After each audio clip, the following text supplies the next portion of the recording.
मीर जमात इस्लामी हाफिज नईमुर रहमान का कहना है 26वीं आईनी तरमीम ने पाकिस्तान की जमहूरी और अदालती सियाबाब में इजाफा किया। पहले मेरिट की बुनियाद पर चीफ जस्टिस का तकर्रुर होता था, अब पार्लियामान करेगी। पार्लियामेंट में आधे से ज्यादा शिकस्त खुर्दा लोग बैठे हैं। जो पार्लियामेंट में कार्रवाई डाली गई है, इसने पाकिस्तान की जमहूरी और अदालती तारीख़ में एक सियाबाब का इजाफा किया है। इस पार्लियामेंट में आधे के करीब वो लोग हैं, बल्कि इससे भी ज़्यादा, जो जीते ही नहीं हैं, जो जमहूरी लिहाज से कामयाबी नहीं हुए।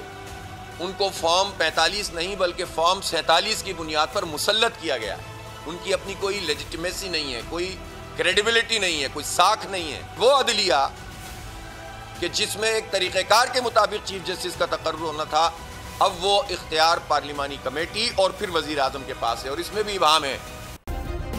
सब्सक्राइब करें और बेल दबाएं ताकि कोई खबर रह न जाए।